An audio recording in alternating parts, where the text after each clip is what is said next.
Good evening, and welcome to another edition of the Savvy Street Show. I am your host, Vinay Kolhatkar. We're continuing on our philosophy and psychology series, and as always, I have a distinguished guest. Today's guest is Marcel Kuijsten. So let me tell you something about him. Marcel is the founder and executive director of the Julian Jaynes Society. He has contributed to, edited, and published 3 books on the work of psychologist Julian Jaynes. And the 4th book, it's called Conversations on Consciousness and the Bicameral Mind, interviews with leading thinkers on Julian Jaynes' theory, and that will be published this summer. Welcome to the show, Marcel. Thank you for having me. Okay, so the title of today's talk is Consciousness, Cognition, and Free Will, a Jaynesian perspective. So first, let me start by saying congratulations on the new book. What's different about this book compared to the previous 3? Well, what I set out to do in this book was to present Jaynes's theory in a way that would be really understandable for the widest possible audience. And it occurred to me, we've been working on a documentary project. So we've been doing interviews, and a colleague of mine named Brendan Leahy had been doing interviews on the theory with different scholars. And I thought, why don't we present a book of interviews so people can learn about Jaynes's theory in a conversational format that's really easy for people to follow. And one of the things that comes up is that even people who have read Jaynes's book, they still tend to come away with a lot of different misconceptions.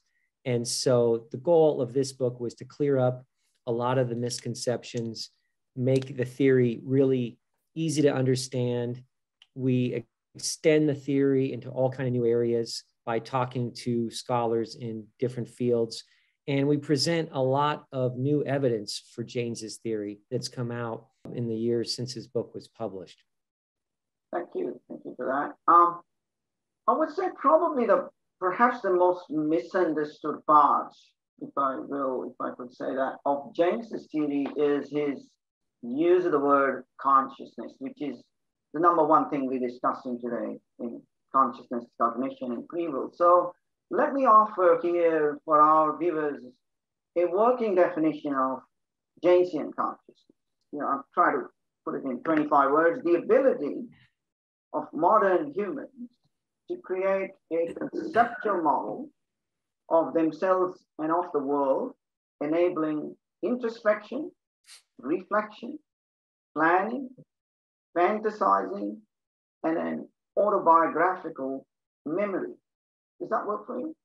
Yeah, it does. I think that's a good way of approaching it. And it's just important for people that are new to Jaynes to understand that definition that you just presented. We're really essentially talking about humans' ability to introspect, to have this inner mind space that Jaynes talks about, where we can project into the future, reflect on the past, see ourselves in other situations. So we're not talking about things like visual perception that we share with all animals and basic cognition. A lot of what happens in our mental processing all happens outside of conscious awareness. So consciousness is this very narrow aspect of our overall mentality. And it is a stumbling block for people when they first encounter Jaynes, because they tend to come into it with these very broad, vague definitions of consciousness in mind that they've just internalized. One of the things that I do in the new book is to present the theory as 4 distinct hypotheses. And I think the feedback I've gotten from everyone is this has really helped clarify Jaynes's theory for people. So we have that first hypothesis that consciousness is based on language. The second hypothesis is his theory of what came before consciousness, this bicameral mentality. The third is the dating of this transition from bicameral mentality to consciousness. And the fourth is this neurological model he proposed for what might be going on in the brain. And each of those 4 hypotheses can stand or fall on their own. And by thinking about the theory in these distinct ways, we can really cut through a lot of the confusion that people have when they're first trying to understand Jaynes. So what we're restricting our definition of Jaynes consciousness, or Jaynes to, is that part of consciousness which is unique to modern humans, not just humans, but very modern humans. Now, Jaynes says the older humans had a bicameral mentality. Now, we know physiologically today that the brain has two chambers, so it's still bicameral in that sense. But can you explain what a bicameral mentality is? Sure. And I should point out, you mentioned modern humans have this type of Jaynesian consciousness, but it really is more narrow than that. It's modern humans with language. So we have a lot of other cases.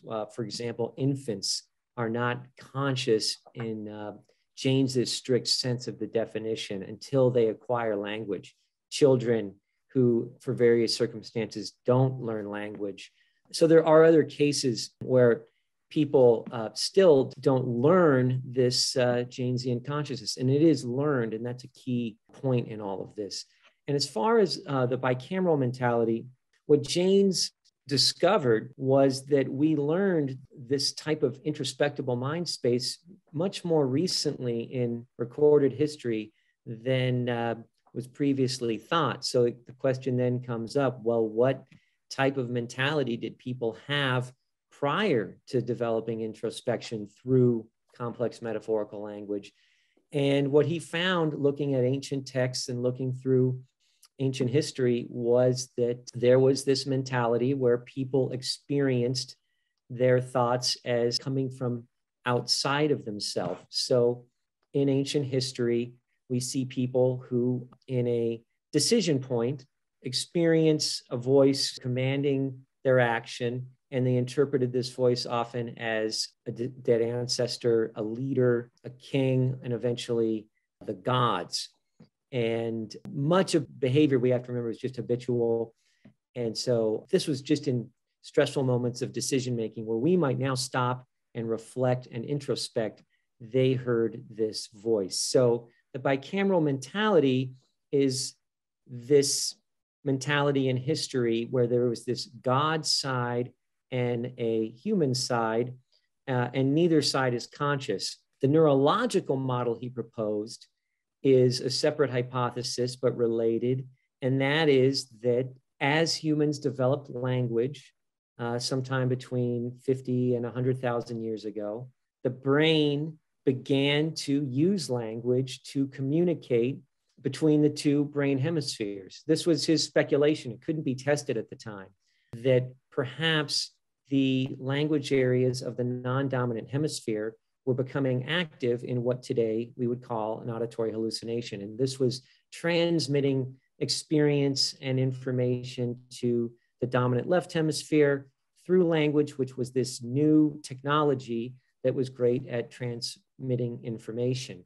So that's the neurological model for the bicameral mind, that the brain hemispheres in the past were less integrated than they are today, and that information was being passed between the hemispheres via language, with today what we'd call an auditory hallucination.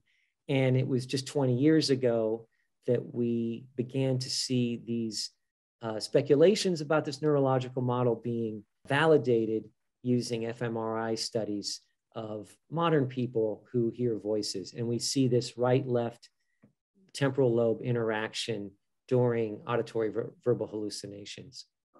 Okay, now let's go back 3 to 30,000 years ago. And we are in this bicameral mentality, and most people are hearing the voices of authority. And maybe it's my bias here for the way I am, which is the way you are, and all of us modern humans with language are, we reflect on things. So in the past, didn't somebody, whether they be kings or religious leaders, reflect on something to formulate a morality that was then passed down in generations? Or was the initial morality derived, like in a primate society, by instinct? Because otherwise we get an infinite regression problem. We tend to think that all of these things are based on deep reflection and introspection, but I think it was Richard Dawkins, among others, who talked about this idea that we have this view that without religion, for example, we wouldn't have anywhere to go to get our ethics and morality. But in actuality, a lot of this is very instinctual. And we see the roots of a lot of modern human morality in primate behavior. And so, just to give one example, this idea of reciprocity that is so built in to our society and culture. And we think of these things as happening as we are civilized and educated, that we learn to reciprocate with people. But we see in primates this same type of behavior, and primates that don't reciprocate are ostracized. And we could go through a lot of the other types of things we attribute to modern morality and find that, in fact, these things are deeply instinctual and genetic. And so language comes along and we start to express these genetic impulses linguistically for the first time. And we start to codify them. And, things like Hammurabi's code and whatnot are very instinctual type of ideas. And so these kings or high priests that would have the hallucinations that dictated the actions of the entire community were just their own right hemisphere hallucinations that were then communicated verbally, just as we would do today. And the people lower in these hierarchies would just be hallucinating their personal God, commands related to their day-to-day life.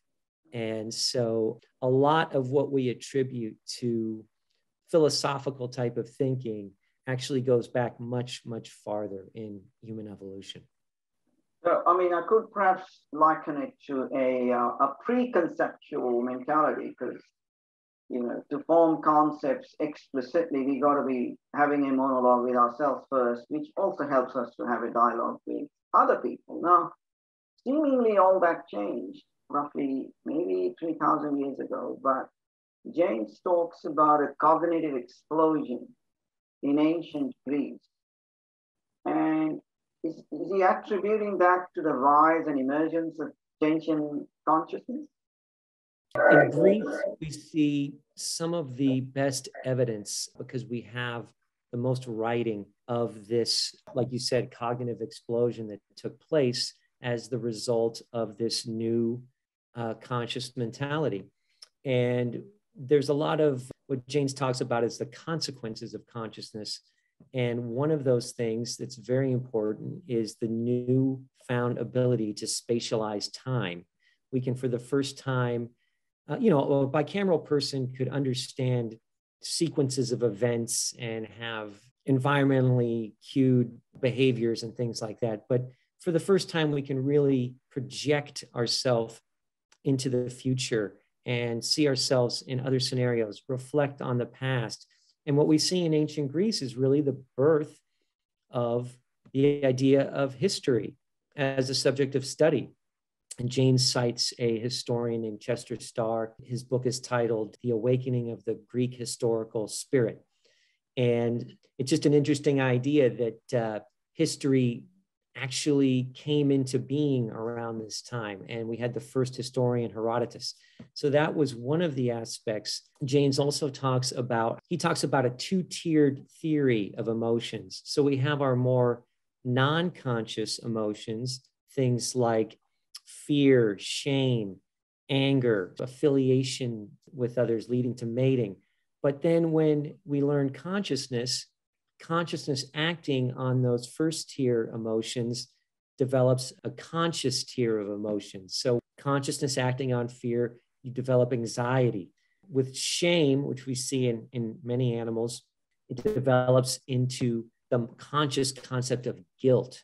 Fear, if with an animal, if you remove the frightening stimulus, they just go back to normal. It's humans that have ongoing anxiety about things. Anger with consciousness becomes hatred, and affiliation becomes the conscious emotion of love. So all of this stuff is emerging around this time. We see the beginnings of things like science, philosophy, and theater. Theater was not possible in the bicameral time in the modern sense. You can't have actors without consciousness. Along with this, you can't have complex deceit without consciousness, because it requires you to have this inner mind space where you imagine yourself doing things outside of your immediate behavior. Also related, Jaynes talks about this explosion in this time period of sexual fantasy, where prior to this in the bicameral period, Greek art was extremely chaste. And then suddenly we see this explosion of art filled with sexual themes, as with consciousness now, we go beyond simple mating behavior and have this concept of sexual fantasy for the first time in history. And so all of these exciting things were taking place around this time, 800 BC in ancient Greece. Okay. I wanted to bring not a concept so much as a speculation on the part of a fairly famous philosopher. Her name was Ayn Rand. You and I are both familiar with her. She speculated that we may be still evolving as a species. She'd spoken more about a anti-conceptual mentality as against a pre-conceptual mentality. And this Jaynesian hypothesis kind of leads me to say, well, a biologist might say, on the basis of paleontologists might say, okay, Homo sapiens came by 160,000 years ago. Where's the missing link? But here's the missing link in a way, because through those 160,000 years ago, the early humans were much more like a big-brained hominid. And perhaps only in the last 30 to 30,000 years, we've become the modern humans we are today. And then there were these stages where the kind of mind or the mentality was evolving, perhaps in a cultural, gene cultural way rather than a biological way. And maybe that's not being scrutinized, but it's a possible hypothesis. Yeah, what you're getting at is also this thing we've inherited from Darwin's theory of evolution, that consciousness is simply an inherited trait that comes along as an adaptation once brains reach a certain level of complexity. And it's just an unquestioned assumption that we adopted, that consciousness is biologically based. And Jaynes really hit on this idea that no, it's something that we learn. It's something that requires language, and we learn it through metaphors of the physical world, creating this inner mental space. And it follows from that like any learned skill, it is variable. There are different features of consciousness. It's not an all or nothing proposition. It's not one spectrum, but maybe we could talk about maybe 10 different features of consciousness, perhaps more. And a lot of this remains to really be fully elucidated and explored. And so there are differences that we see even up through the Middle Ages. Reading a book recently by Roy Baumeister called The Self-Explained, and he talks about how the concept of the self has changed through the Middle Ages to this modern era we're in now. And the self concept was another thing that emerged in ancient Greece with the emergence of consciousness. And Professor Tanya Luhrmann, an anthropologist at Stanford University, is interviewed in the new book. And she's done a lot of interesting research on cross-cultural differences in theory of mind. And the way people experience consciousness does differ in different cultures around the world. But because it was just assumed for so long that this was all the same and it was innate, these things are just really beginning to be explored. And I think it's really interesting to see all these kind of differences. And it's especially evident in cases where you have people who don't learn language, it makes the case especially clear that there are very different measurable differences in the features of consciousness versus those who learn language. And when I say learn consciousness is a little bit strange sounding at first because it happens invisibly to us. It's not like we sit down and like learning a musical instrument and something that we practice. It just happens naturally in childhood as we learn language, immersed in a conscious culture. But it is something that is taught to each successive generation. I want to emphasize here, we're still talking about Jaynes or Jaynesian consciousness, the uniquely human ability to introspect and make use of that introspection to reflect on the past and to plan the future. And that's the ability that is learned. And one really can't talk with oneself without language as the fundamental tool. I mean, I can't say, how can you introspect without language if you don't have language? What are you talking to yourself with? Just perhaps visual symbols. It's not only the thing that creates this inner mind space, but language is also the tool, it's the vehicle that we can tie our thoughts to. And it allows us to hold ideas, complex ideas in our mind that we simply couldn't without language as this vehicle. And we can think about what our life would be like without language and just kind of do our own short experiment and just try to go as long as you can without any linguistic thought. And what you find is you can have, basic impulses like hunger, fear, things of that nature, but it's hard to go much beyond that without language in order to talk to ourselves. If we think of it as using interpersonal communication, but it is also how we communicate within ourselves as well. Jaynes mentions one of his famous quotes is the language is an organ of perception. And I kind of thought maybe we could modify that to language is the organ of conceptualization. I think that's right. But if we are learning how to introspect culturally, it's a kind of a gene culture co-evolution rather than a strictly Darwinian process, then there must be differences around the world. And there have been remarkable differences around the world in economic progress and the sense of individuality in different cultures. And the less individualistic cultures have been more backwards. Could we possibly attribute that to the lack of Jaynes? Yeah, and I was jumping a little ahead earlier in saying that people like Professor Lerman are starting to look at this in different cultures around the world. Of course, if we look at studies of pre-literate societies, we see all kind of vestiges of bicameral mentality interacting around the world that are different from our Western conception. And eventually, I think these things could be measured, the different features of consciousness, but it gets quite complicated because, as I said, it's not a single feature. When we talk about things like on a university entrance exam of mentally rotating geometric figures in one's mind, and those kind of things could start to get at measures of this internal mind space, but that would just be one of the features. So different cultures vary in the way they teach and learn consciousness, and different individuals vary in the way they've internalized it, depending on things like their home environment, their educational experiences, reading and literacy, and all these kind of things are a factor. And eventually we might have a better understanding and way to measure many different features of consciousness. And you can have some people that excel in one area and have deficits in another area.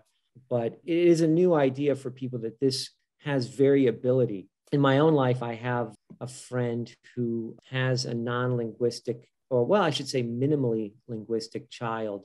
And so it gives me an opportunity to observe someone that hasn't developed all of the features of consciousness that Jaynes talks about, who is very intelligent, very social, and can accomplish many, many things, but doesn't seem to have this ability of an analog eye, narratizing in a mind space that can project into the future, reflect on the past, and all of these different kinds of things. So it is quite fascinating to observe these things. And where are we with, are there still cultures that reflect that lack of J-Con today, or we sort of gone past that? Well, I think there was a time that it was thought that there were no more uncontacted pre-literate societies in the world today. But as the internet came along and more information was available, shockingly, there are still a few of these groups that have had almost no contact with modern civilization whatsoever. There's several groups living on the Andaman and Nicobar Islands in the Indian Ocean. They've resisted all outside contact. There are several uncontacted, or let's say minimally contacted tribes in the Amazon. And there's a real opportunity here with recently contacted tribes for anthropologists to study the vestiges of bicameral mentality, the features of consciousness, all of these kind of things. But the window of opportunity for this type of research is really rapidly closing. And it's just not work that is on the radar of most people because, of course, they're not always familiar with Jaynes's theory. There's a book about the Piraha called Don't Sleep, There Are Snakes, where someone documents some of these interesting differences that we see in some of these groups. But of course, he's not looking at it from the perspective of Jaynes's theory. But nonetheless, there's some insights that can be taken away from that. So if we now say historically most cultures inculcated a self early in life among children, perhaps to let them self-regulate to the societal edicts, but in fact, isn't it true that that ability set us free? It gave us free will as we know it today. And there are still perhaps cultures that humans don't have a classic free will because they can't introspect and they can't talk with themselves. Right. And the concept of free will gets into some very in-depth philosophical debates. And also in the new book, there's a real interesting discussion of the more philosophical aspects of free will and determinism. But we won't address that here today, but it is quite an interesting subject. But if we assume, for the sake of our conversation, that we do have free will, Jaynes doesn't really delve into that too much in his book, but in a later lecture, he's relating it to some other ideas, and he talks about this gap that we have between stimulus and response, and that is where all of our freedom essentially lies. In all non-human animals that don't have this introspectable mind space, they don't have this opportunity between stimulus and response to stop, reflect, and choose a different behavior. Their behavior is all based on genetics and habit and stimulus response. So consciousness, as we learn it, as we develop an introspective mind space, allows us to stop and deliberate our actions. And of course, there's a wide variability in how much people take advantage of that and how much people develop that skill within themselves. But it's something that anyone can further develop throughout their lifetime if they choose to. Yeah, I think you kind of hit the nail on the head there, because I liken that to short-term free will, the gap between stimulus and response. I mean, we do have time. Sometimes we don't. But even when we don't, I mean, there's a theory that we can program our subconscious through conscious thinking using Jaynesian human consciousness, so that our automatic actions in the future are also kind of a function of our long-term free will, which again, I think animals and bicameral humans didn't have. Absolutely. They didn't have that ability to reflect. It was a commanding voice that was immediately obeyed. And for people that are maybe a little bit skeptical hearing all this for the first time, it's good to remind them that, again, something that's discussed extensively in the new book is that there's so much more we know now about this experience that people have even today of hearing a commanding voice. And many, many, many more people around the world in all different cultures experience auditory verbal hallucinations, some of them to the point where they seek medical help, they have a clinical diagnosis. Many people who don't, who have a good, even positive relationship with a externally perceived guiding voice. But many people experience these voices as behavioral commands, even today. So this is all a vestige of this bicameral mentality that doesn't really have another explanation if we don't have Jaynes's theory. Why are millions of people today still hearing commanding voices that direct their behavior? But as you said, that was absent in bicameral times. And there's a lot of strategies today that people can engage in to try to further develop their consciousness. I hope to explore that more in the future, things like meditation, self-hypnosis, neurofeedback, and different types of mental visualization practices that people you mentioned millions, but aren't there even billions potentially? I mean, somewhere around half the world's population, or a bit less than that, are, to use a funny phrase, hypnotizable or can be hypnotized. And they're responding to an external auditory voice as though it's a command, and finding a raw potato tastes like chocolate or something like that. There is a lot of discussion in the new book of hypnosis, and I speak to some of the world's leading experts on hypnosis, and discussion of hypnosis as a possible vestige of the bicameral mind. And hypnosis is still somewhat of a mystery, but the question is, at the most fundamental level, why is it that we seem predisposed to follow an external guiding voice? And why does hypnosis exist at all? These are real mysteries. And without Jaynes's theory, there's just not much to explain it. People seem predisposed through hypnosis and just in general to seek out authoritative guiding voices. Yeah, that's key actually. Yeah, even those who don't seek hypnosis all the time do seek religious cult leaders or religion or some other authorial voice rather than deciding it for themselves. Let's now turn to cognition, if I may, because Jaynes makes what I think are kind of paradoxical statements. There is the cognitive explosion in ancient Greece, which is attributed to the rise of consciousness, but on the other hand, he says cognition is not directly related to consciousness. And my kind of reaction to that was the bicameral human did not land on the moon. There was an explosion of scientific and industrial progress as well. So explosion in cognition. Was that correlated to Jaynesian consciousness? Perhaps because there was an explosion also in the ability to write, in writing, and therefore codify a lot of complexity. By that I mean abstractions upon abstractions, like the language itself or mathematics is just pure abstractions. And you could codify scientific progress and store it. And so you were always, on the shoulders of giants like Isaac Newton. If you have to always reinvent, most of us could never reinvent what Newton did. Is that where the correlation is? Yeah. That's exactly right. Writing is extremely important in all of this. And writing is also a factor in likely what led to this transition from bicameral mentality to consciousness. It was one of the key factors, along with metaphorical language, social complexity, and other factors.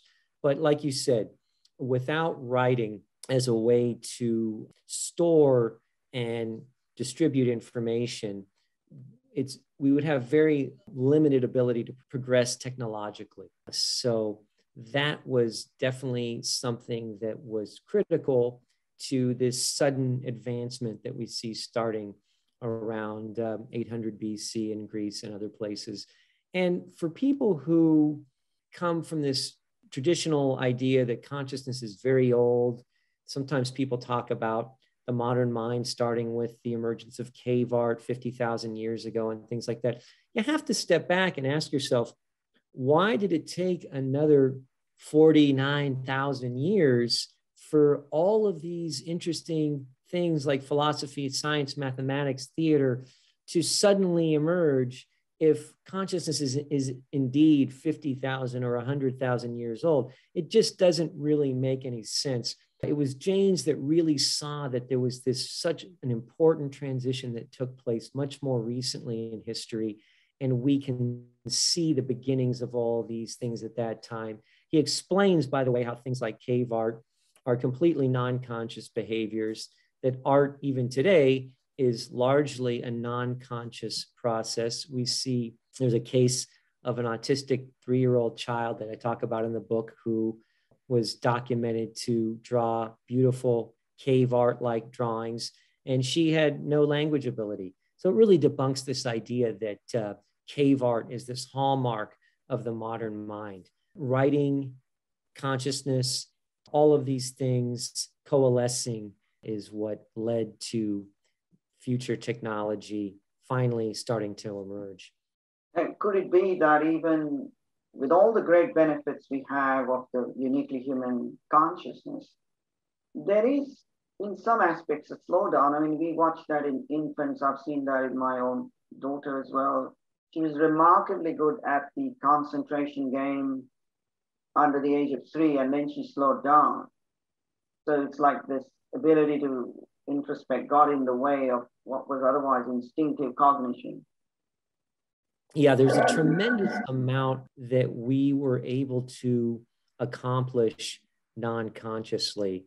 A tremendous amount of problem solving takes place outside of conscious awareness. Even to this day, there's many examples of scientists and physicists and mathematicians who are ruminating on a problem, and it's only after a period of sleep or other recreational activities that suddenly the solution appears to them, and it was solved non-consciously. So it is a trade-off. They talk about that in the case of Nadia, where as she did eventually learn language, her artistic ability began to diminish. So was that related? Can't say for sure, but it does seem that as we learn consciousness and also as we acquire more and more technology that does a lot of our thinking for us, certain seeming by today's standards sort of miraculous abilities that we had in the past become diminished. And talking about the Homeric literature and the Iliad, for example, which was sung by these Greek bards for centuries, they were memorizing extremely long epics. And they had certain memorization techniques and tools that they used and anchors and whatnot. But I think it would be very difficult for someone today to do that kind of memorization. And so certainly we see trade-offs, but anything that we introspect on now, even complex solutions, could have possibly presented themselves during the bicameral mentality in the form of a hallucination. And we see documentation of very complex commands in the ancient world to build a temple, for example. I refer to this again in the book. People can look at the details there, but people who received visitation dreams to build a temple and then subsequent dreams with very detailed instructions about how to go about that. And these kind of visitation dreams, requesting and giving construction specifications, continued into the Middle Ages with various monks and things like that. So it's quite fascinating, all the things that people experience during these visitation dreams, which are just another side of the waking bicameral experience. It's quite a phenomenal canvas, isn't it, for future research? Is there some kind of limit of maybe it's political correctness in academia that, now we are sort of the 4th decade after Jaynes, but perhaps not enough research is being done on what are sort of numerous ways of looking at a variety of things? Yeah, and we have to remember what the climate was like when Jaynes published his book. We were coming out of this period where behaviorism was the dominant school in psychology.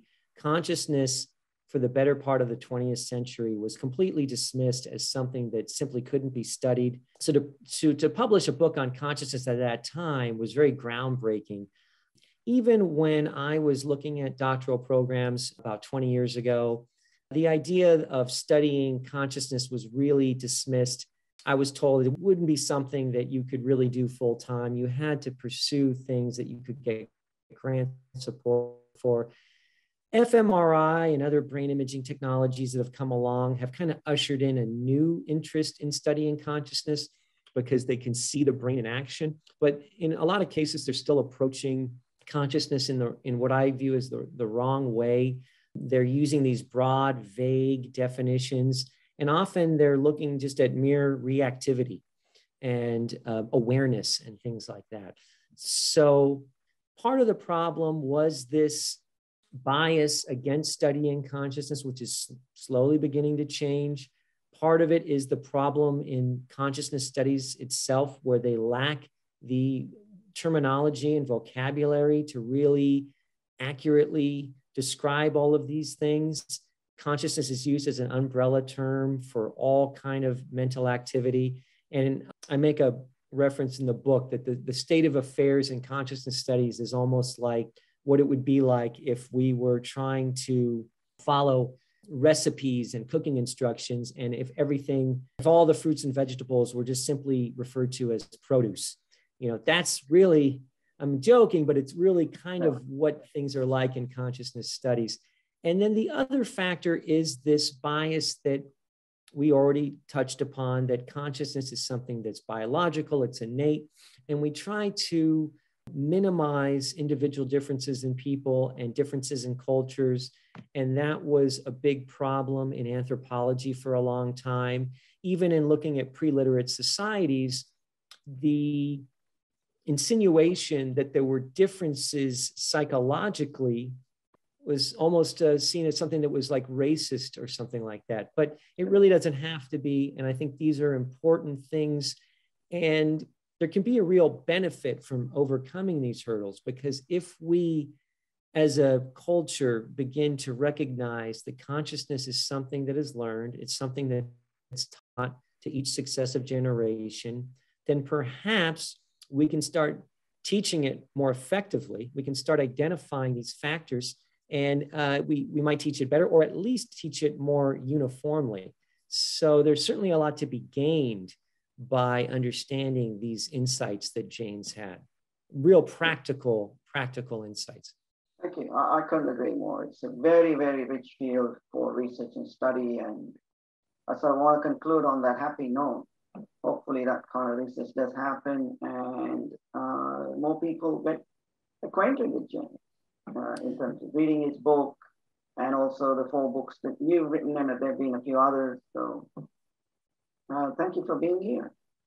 Yeah, I think there's tremendous opportunities for research in this area. And so any aspiring scholars that are listening to this can look at Jaynes's theory and find so many rich opportunities for research. And I really appreciate you having me on to talk about the theory today. Thank you. Appreciate you coming along. So we'll conclude for now. Bye for now. We might have Marcel again sometime in the future. Thanks for having me.